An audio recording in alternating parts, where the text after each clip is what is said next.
Welcome to the webinar, Best Practices for Managing Productivity and Security of Remote Workers. My name is Neil Luca, and I'm the Managing Director here at CurrentWare. Working from home here today, so I'm sure many of you are as well, so getting used to the transition from a daily office routine. One tidbit to share, I got an email yesterday that scared me a little bit that said that our building was going to be doing fire alarm testing today. So I had to quickly coordinate with the super to potentially not go off between the time of 11 to noon today. So if any noises do come from a fire system, it is because of that, and I apologize in advance. My colleague Sai Kit Chu will also be joining and running through a technical demo later today. As far as an agenda goes, I wanted to talk about some of the market trends that we've been seeing with respect to the impacts of COVID-19 on the technology and IT infrastructure sector.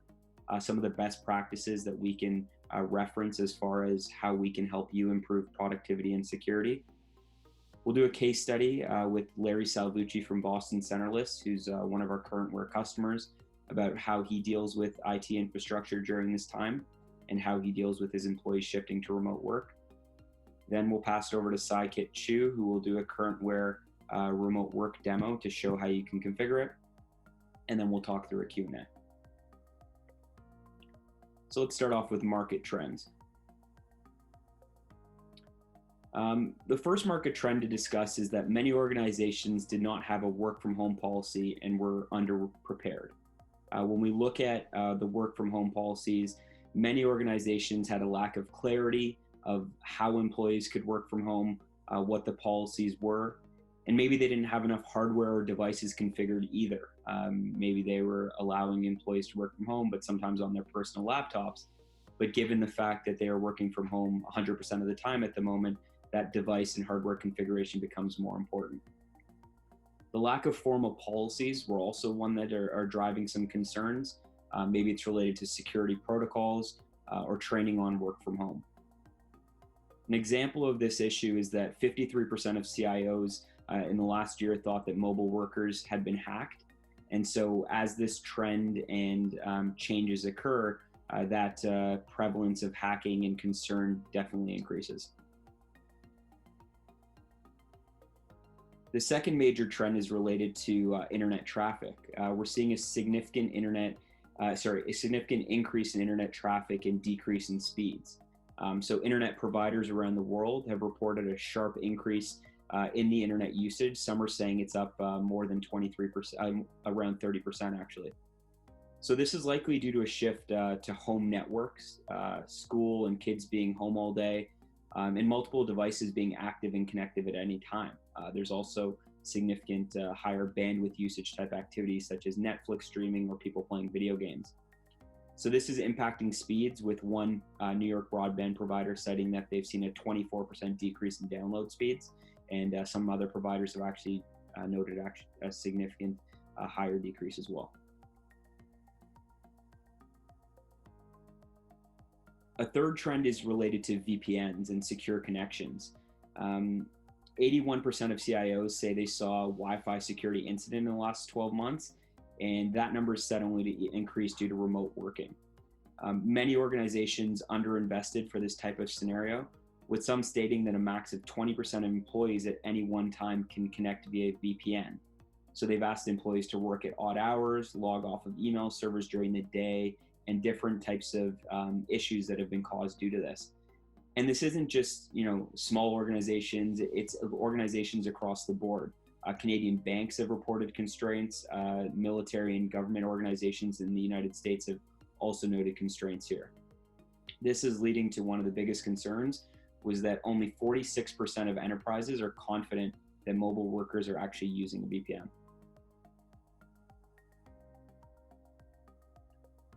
From a productivity perspective, managers and supervisors are struggling with productivity management, whether it's just difficult to schedule catch-up meetings or at-home distractions like concerns that people are watching Netflix during the day.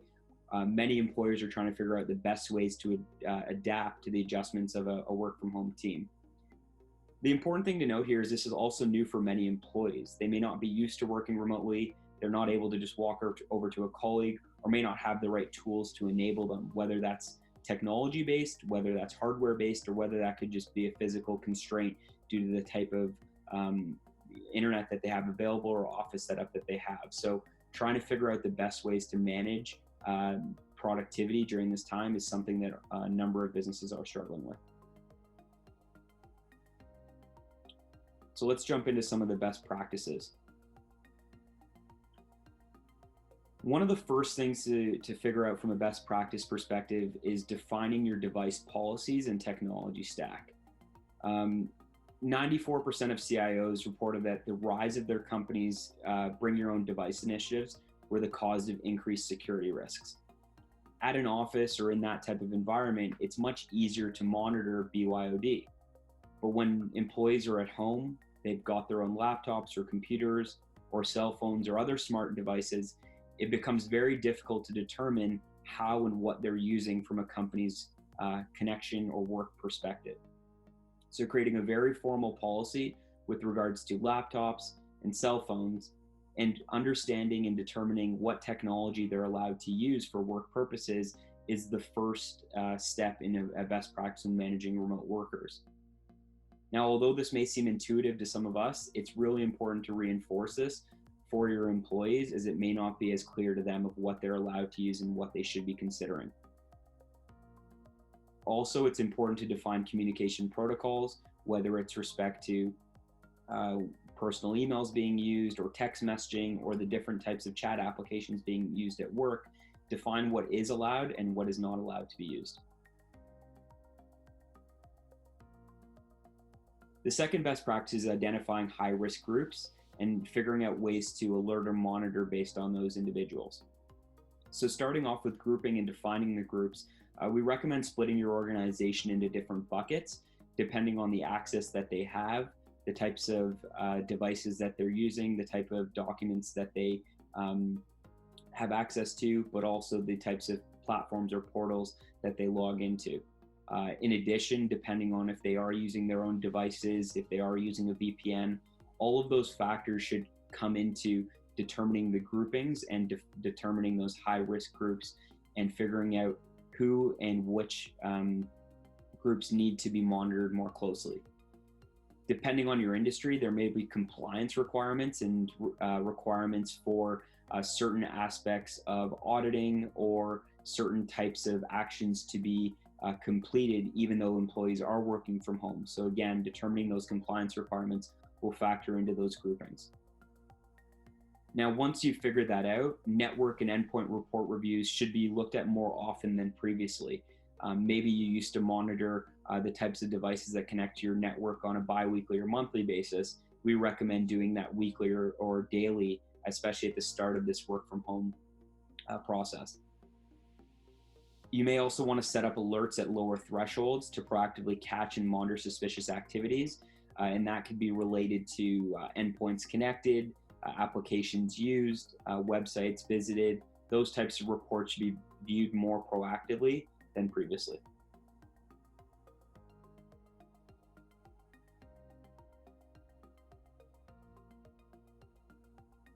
The next best practice that we want to talk about was educating employees on phishing scams and other security risks.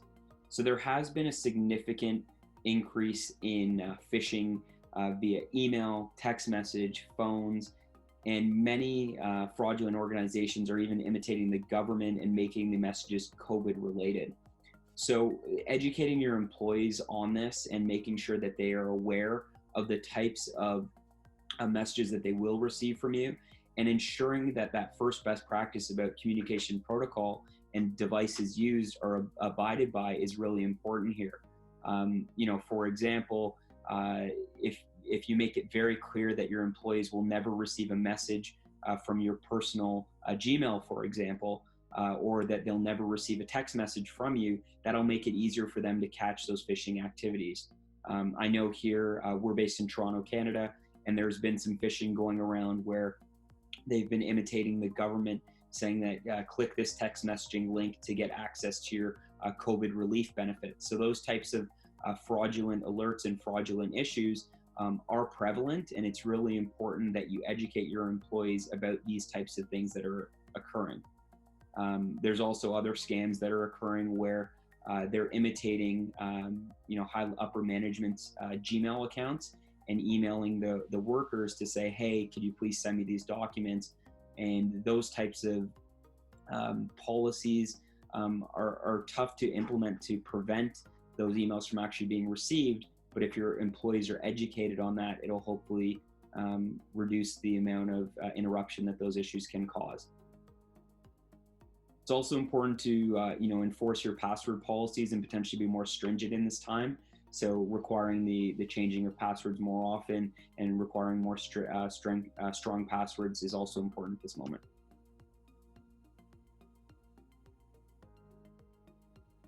The final best practice we wanted to cover here was discussing productivity goals and metrics with managers and configuring the right reporting.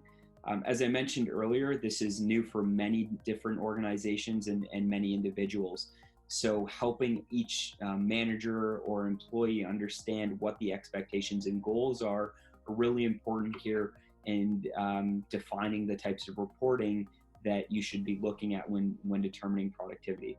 So first, align expectations, discuss your culture, whether it's working hours or time zones or the way that they expect to be communicated, whether it's a daily stand-up or whether it's a email communication on productivity on a daily basis. Figuring out that culture and expectation is the first step. And second is, do managers and employees have the tools they need to be productive? So you may need to expedite approvals on some products or tools from a security and cost perspective to monitor or make employees more efficient. So given the fact that, this hit many organizations so quickly and without much warning, being able to offer them that ability to have that tool or report or product available that will assist them can help manage that productivity. So just before we jump into the next part of the webinar, I wanted to just quickly give an overview of what CurrentWare is, as it'll help others understand if you are a customer or if you're potentially looking at CurrentWare from a remote management perspective. So we've got 4 different solutions related to internet restriction, internet monitoring, and web monitoring for productivity purposes, endpoint device blocking and reporting, and remote power management. So all these solutions are configured from one console. So it's just one agent that's set up on the device, and everything is configurable for remote workers or workers working from home. So now I want to launch our Q&A session with Larry Salvucci from Boston Centralist. Larry, I'm just going to take you off mute here. Good morning. How you doing, Larry? Good, how are you? Good. So just wanted to introduce Larry to everyone. Larry's been a customer of CurrentWare for a number of years here and uses our CurrentWare suite, which is the 4 products I mentioned before. And Larry's an IT manager at Boston Centralist, which is a manufacturing organization in Massachusetts. So thanks for taking the time, Larry. Just to start off, was wondering if you could talk a little bit about what your company's work from home policy and remote working policy was prior to the COVID interruptions. Sure. So basically we have a pretty tight control over our remote abilities to work from home and so on. Currently we have outside sales reps that obviously work remote at all times, and they have company provided laptops. So that's one grouping of people that has always worked from home just because they're remote. Mm-hmm. But as far as office personnel, we typically don't allow people, or we haven't allowed up until this point, I should say, a lot of people to work from home prior to us getting involved with CurrentWare, because we had no way of controlling it or monitoring their productivity and so on. But once we got the CurrentWare system installed, that obviously opened the door to our ability to control the equipment, make sure people are being productive, what kind of applications they're running, how long they're running them, if they're doing any web browsing, where they're browsing, so on and so forth. And the reports that are in the system are very in-depth.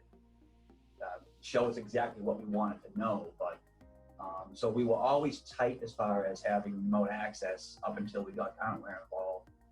But we still don't allow it to to the full office people, because there are some people that have to be here physically, unfortunately, because of their job responsibilities. But who aren't, we provide them with a laptop, and obviously we'll put all the CurrentWare systems on there and tighten everything down, and then obviously they can take it off site and work remote. So under the circumstances, we've had to kind of expand on that, as I said. But prior to that, we were pretty tight on it up until we got CurrentWare involved. Perfect. And how have you had to adapt during COVID-19 with employees working from home? Obviously, you're a manufacturing organization, so it sounds like some people are still coming in every day. But do you mind just talking about how you've adapted and maybe what the biggest challenge you've had is? Yeah, sure. The biggest challenge for working at home right now under the circumstances is our VPN connection. Typically prior to this pandemic, we would have maybe 5-6 users at a time connected to the VPN, but now we've got upwards of 15, 16, 17 at one time. So our biggest concern was bandwidth. How much of the traffic were they taking down off our fiber lines, and would the firewall hold up? I mean, because we've never really put it through that type of test before. Mm-hmm. So that was our biggest challenge, and it's worked out pretty well actually. We haven't had any issues, knock on wood, where the system has crashed with that many users on the system remotely. So that probably would be the biggest challenge we've had so far, other than providing equipment and getting everything up and running for connection. Perfect. So yeah, it sounds like the VPN constraints are out there for a number of organizations. And how have you changed your configuration for CurrentWare given COVID-19? You mentioned a little bit about the reporting and the managers asking a bit more about this than previously. Do you mind just talking about that a little bit? Yeah, sure. So prior to the COVID-19, we've monitored it from an IT standpoint, making sure people are doing what they're supposed to and so on. But now where we've got so many more users on there, it's hard for, I have one person that works for me, so we're a small IT group, so it's hard for us to control everything. So we kind of passed some of the reporting responsibilities down to the department managers, where they can go into the console and run some of the reports that are the canned reports in CurrentWare, and they can see exactly what their employees are doing, the productivity, like I said, as far as what applications they're using, how long they're using them. So that has given the managers the tools that they need, that they're worried about who's going to actually work and who isn't. So giving them those tools directly has really helped calm everybody down as far as, are people actually going to be working from home, and how do we control that? So the reports are a huge, huge plus for us. Great to hear. Well, Larry, really appreciate you taking the time. I know it's quite stressful for everyone. So, glad that, we're able to help out how we can, and hope everything at your organization gets back to normal soon.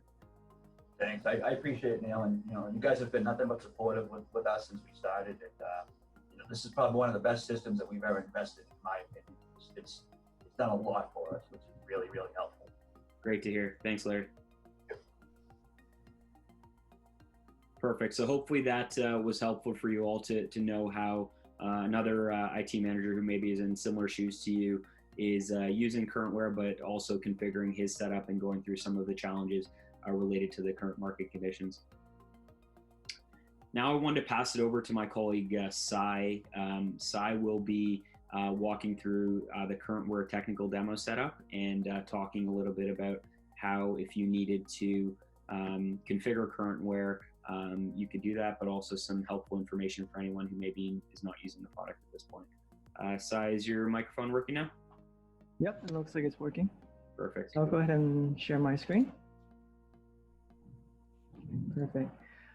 Okay, guys, so just want to quickly introduce myself. My name is Sai. I'm the product manager here at CurrentWare.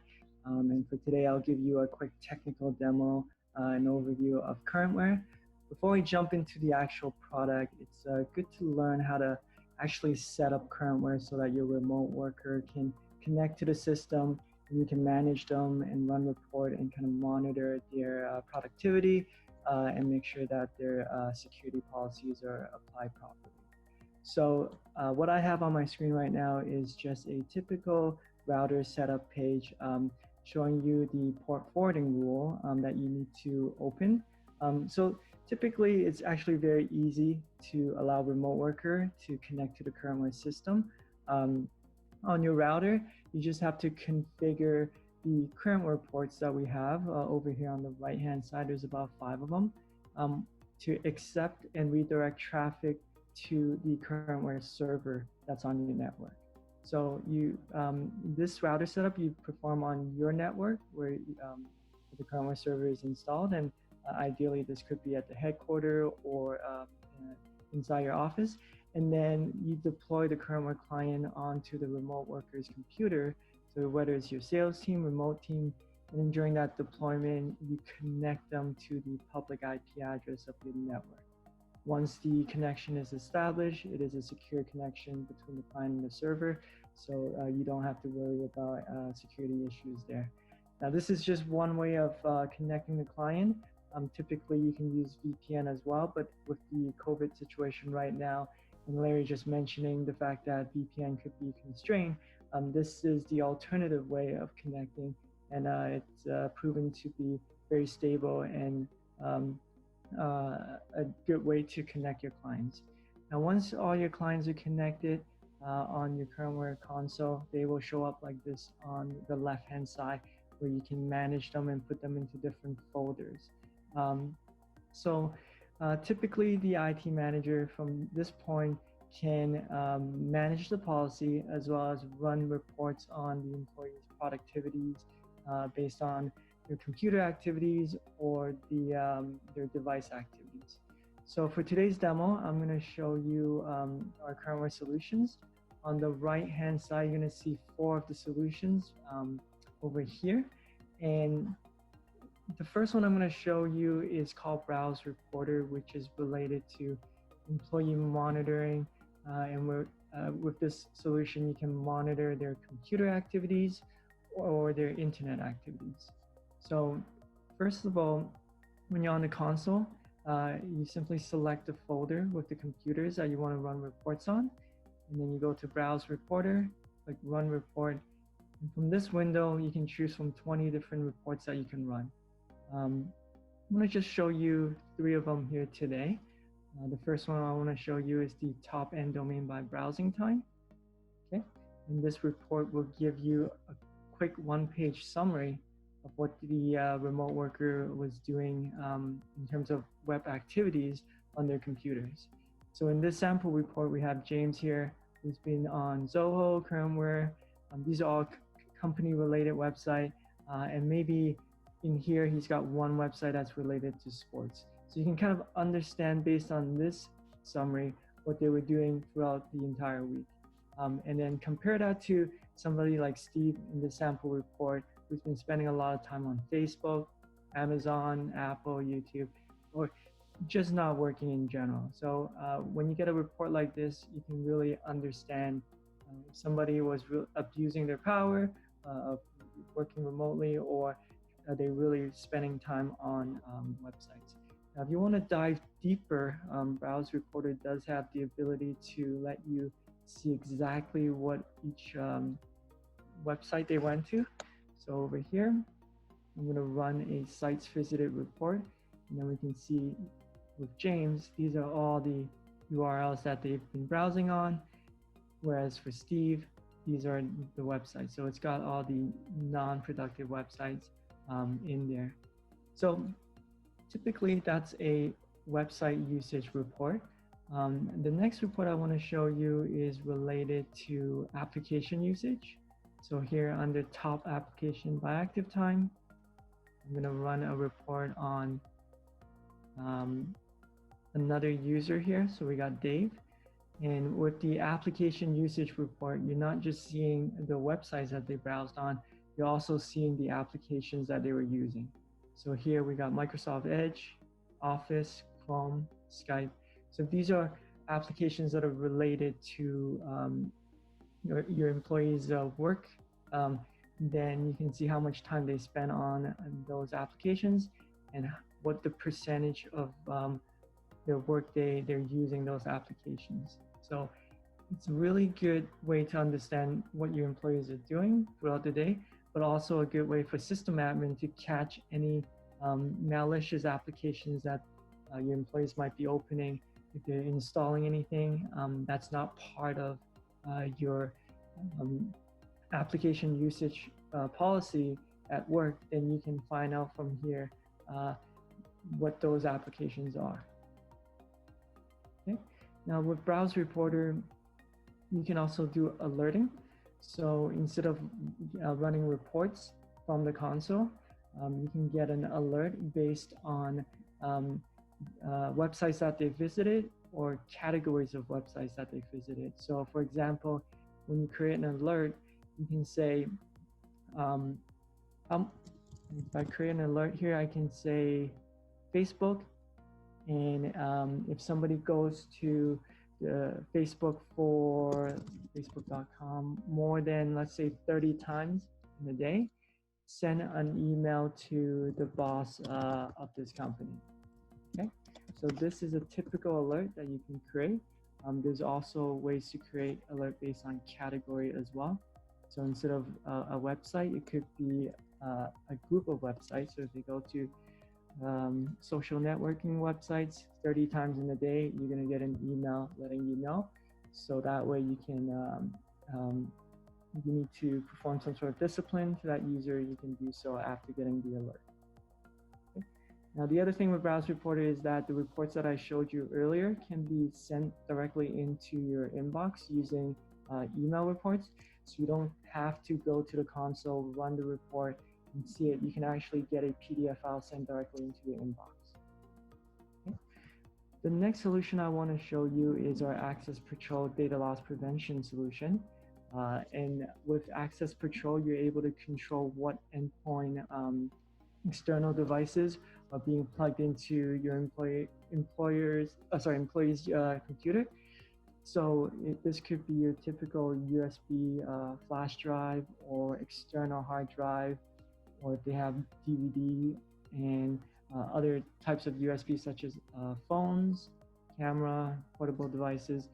With AccessPatrol, you can fully control those access and block them from accessing these devices. Now, the next thing with AccessPatrol is the ability to track the device that are being plugged into the laptop, as well as the activities that are being performed to those USB devices. So for example, I want to show you a report here where you're going to see Conan, this sample user, plugging into his computer storage devices that are blocked. So in this case, we've set up a policy to block USB. We have an allow list where they can only use a handful of company authorized USB that they can plug in. But if it's a personal USB key, it's going to trigger this report, and we report exactly what USB they're plugging into their laptop. Furthermore, you can take that report and run a different one that shows you what happens within those USB. So if Conan decides to copy files from that USB key to his computer, or the other way around, where it could be a data leakage scenario where if they're taking company information and then copying it to a personal USB key, you will see that in this report. And in this sample report, we got 3 devices. The first 2 are external USB devices, and these are all the files that the users are copying to and from the device. And then the last one is an internal hard drive where if for some reason they're plugging in USB that's bringing in some sort of virus, Trojan, malware, then you will be able to see that in this report. Okay, so that's an overview of AccessPatrol. The last solution I want to show you guys is our BrowseControl web filtering solution. So once you've identified the productivity level of your employees and you want to perform some sort of restrictions on their web browsing, you can do that easily using BrowseControl. So if we go to sales here, the same sample users from before, you go to URL filter. The way that you can set up BrowseControl, there are 2 typical scenarios. you can have an allow list. So these are the only websites that the end users can go to, and it will prevent them from going to any other websites. Or the second scenario is to have a block list. So we're blocking a handful of websites here that they're not allowed to go to, along with a category filtering list to block groups of websites that are related to, say, gambling, jobs, pornography, or sports.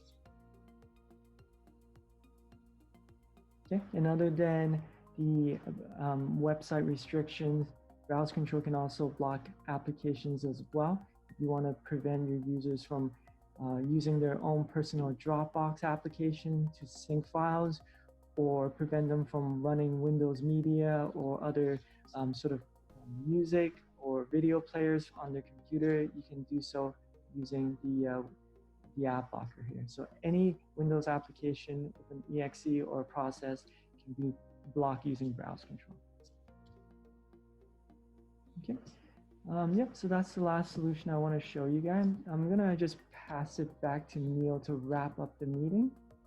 So let me just, okay, so Neil, you want to take over? Great, thanks, Sai. So hopefully that helped a few of you who either are using CurrentWare already or potentially looking at it as a solution to help you understand the benefits that it can provide.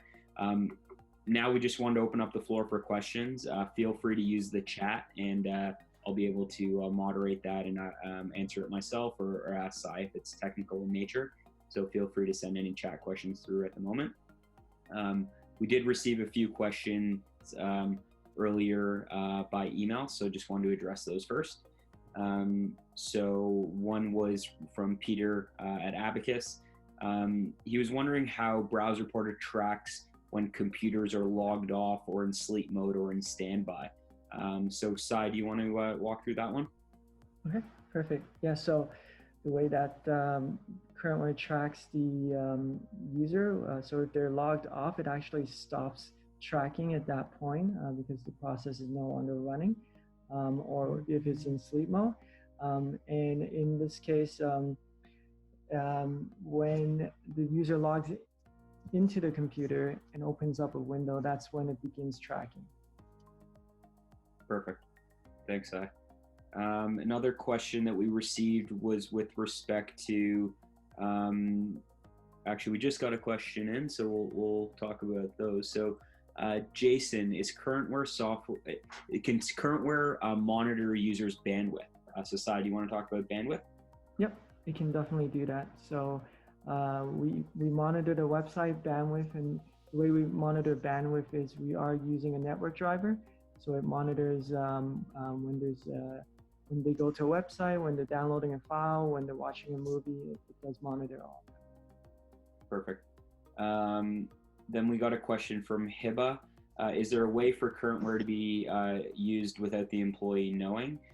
Yeah, so there's a couple different ways for our software to be installed. There's stealth mode or there's non-stealth mode. So depending on what your goals are, you can have it be in stealth mode where the employees would not be aware. Leslie asked the question, can you classify website applications as productive or not productive and get a report on percentage of time on productive versus non-productive? Absolutely. Sai, do you actually want to just walk through that from the console so they can see it? Okay. Yeah, so BrowseReporter actually has 20 different reports, and that's one of them I didn't actually show you earlier. But when you get a chance to run the software on your computer, the employee productivity report is the one you want to use. And then you can customize categories here that are productive versus neutral versus unproductive, as well as add domains in here that you prefer to be productive versus unproductive. So that's definitely possible. Great. We had a question from Reinhardt who asked, what about enPowerManager? Yeah, it's a great question. Unfortunately, the way that enPowerManager typically works is the majority of the features are not able to be done unless you're on the same network. So enPowerManager from a remote perspective is not one of our stronger solutions if employees aren't on the same network. We had another question that was emailed in from Alan. how do policies get configured if the employee is offline? So I think they were trying to figure out if the agent was installed, the employees went home, they don't log in to the VPN, and I push a policy saying they can no longer go to Amazon.com. Yeah. So typically, the policy needs to be updated. So the setup that I mentioned earlier about port forwarding, that's how you get the client connected to the server and have constant connection. And that's how the policy is pushed to the client. And if that policy is pushed and the client gets disconnected, it will remember the last safe setting. So in that case, once the policy is pushed, it remembers it, and then it will perform the restriction based on what it remembered. Perfect. I just got corrected by Larry. So Larry wanted to jump in and talk about how he uses enPowerManager. Larry, you're off mute. Are you there? Yep, I'm here. Go ahead. So you can educate them. Yeah, we actually tinkered with that because that was one of the things that one of my pet peeves I've always had here, and any of my employees can confirm this, is I hate when people leave their computers on overnight or their monitors on overnight. And unfortunately, I can't do much with the monitors, but with the computers, I can with the Power Manager. And what I've done is we don't use CurrentWare obviously just for laptops that are remote. We use it for everybody's desktop as well. And if I find users typically leaving their computers on overnight, I'll set up a power schedule with a power scheduler that it'll shut off their computer at a certain time, or if they're inactive for 30 minutes, it'll just power it down or put it in sleep mode. So I definitely use that enPowerManager, and it really does benefit us as far as saving computer power and stuff like that. And it also works remotely.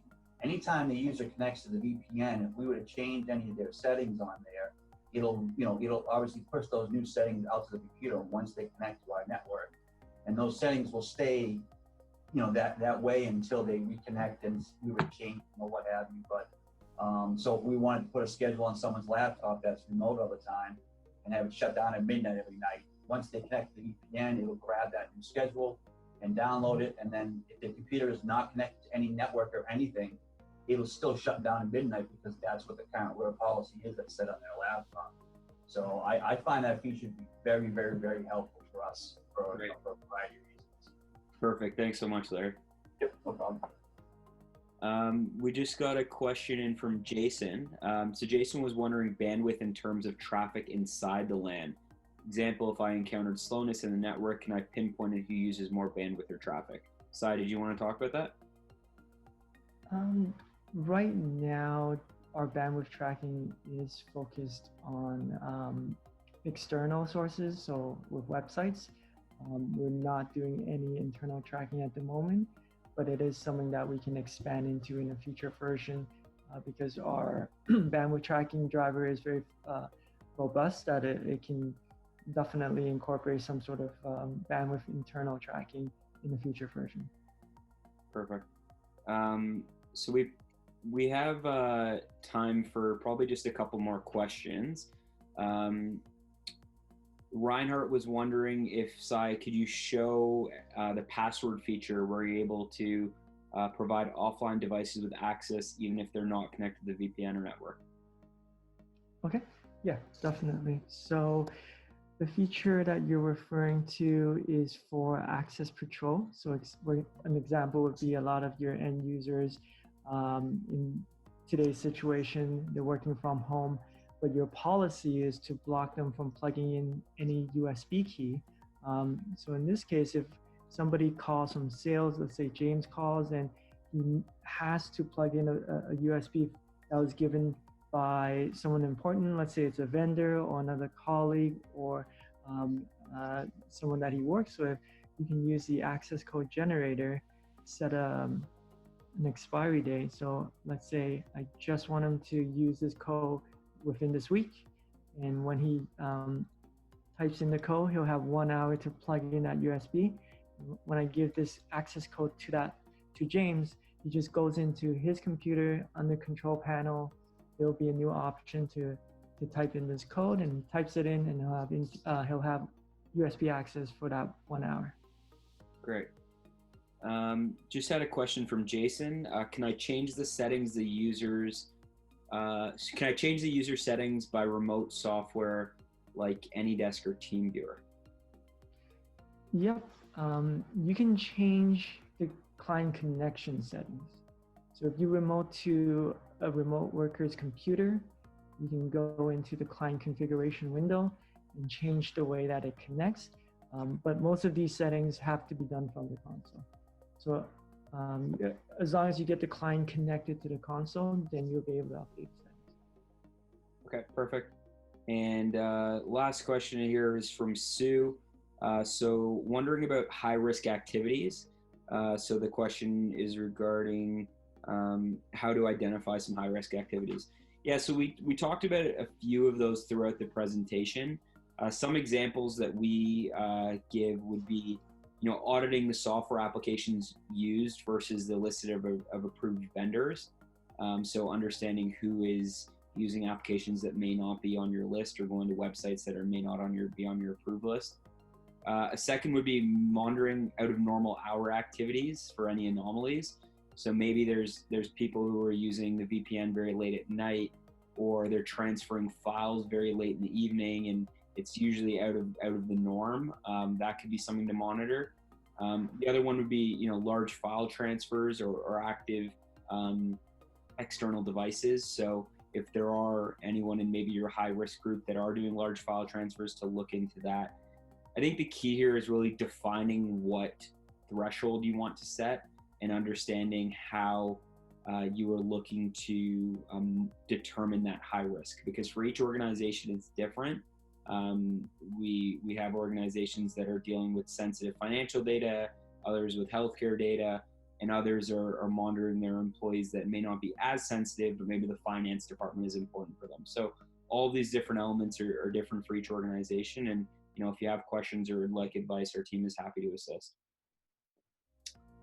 So really appreciate everyone taking the time. Hopefully this was helpful in you understanding some of the best practices to look at when employees and individuals are working from home or remotely for your organization.